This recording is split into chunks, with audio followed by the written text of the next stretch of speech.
So this is the U.S. military commander Brad Cooper, who is the commander of the war in Iran, and he's in charge of the Operation Epic Fury. Now there are some of the things he said here that will just make you realize why President Trump came out yesterday and was saying Iran has been publishing all kinds of fake videos, AI generated videos, to change or to push narratives about this war, to show clear victory from their side and all sorts of things. These guys have been able to debunk most of these informations, and not just debunking them, but they're also showing you records, clear records from the war. And one thing you give to the Americans is, number one, transparency. When it comes to war, US does not hide casualties, they don't hide losses, they don't hide victories. But this guy does this thing even much better than what the US has been known for. So just listen to what he said about the updates he's giving about this war, so you can get another update on Operation Epic Fury.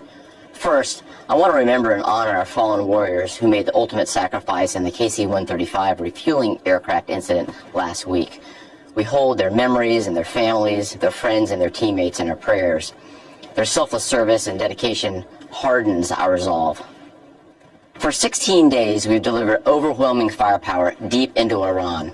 This past Friday, U.S. forces executed a large-scale precision strike on Karg Island, destroying more than 90 Iranian military targets, including storage bunkers for naval mines and missiles and other military infrastructure.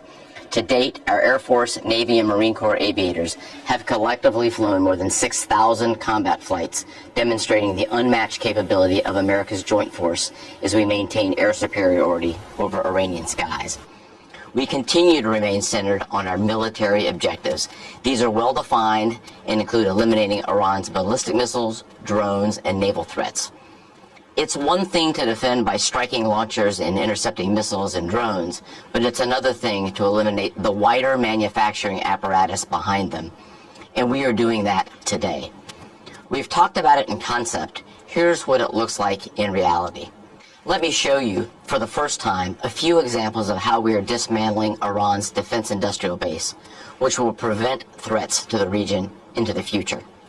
Here you see a photo from March 1st of a naval drone storage facility located near the Strait of Hormuz. This is the same location, 8 days later, completely destroyed. Next, here's a photo taken of an attack drone production factory in Tehran on March 5th. Here's that same factory 6 days later after a devastating barrage of U.S. airstrikes. And finally, the Yazdi military depot, pictured here last month.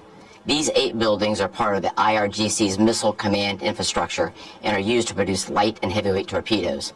Now, here's that same military depot just last week, or what's left of it.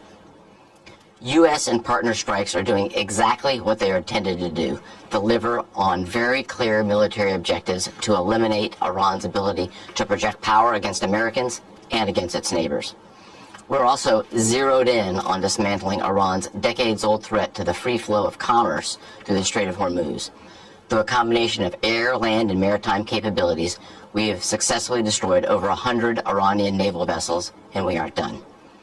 We will continue to rapidly deplete Iran's ability to threaten freedom of navigation in and around the Strait of Hormuz.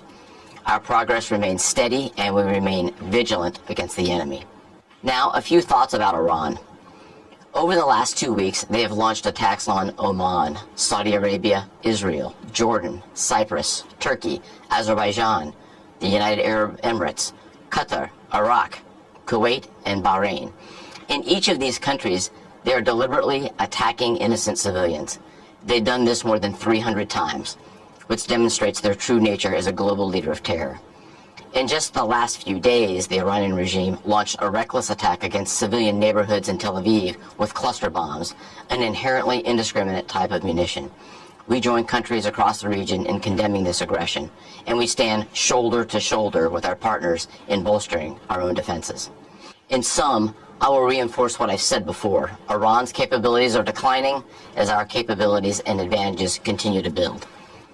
And finally, I'd like to talk about the extraordinary 50,000 Americans who are deployed across the region executing this vital mission.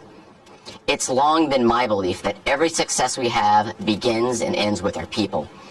And today I'd like to recognize our unsung heroes, the sustainers enabling America's joint force to unleash this devastating firepower 24/7.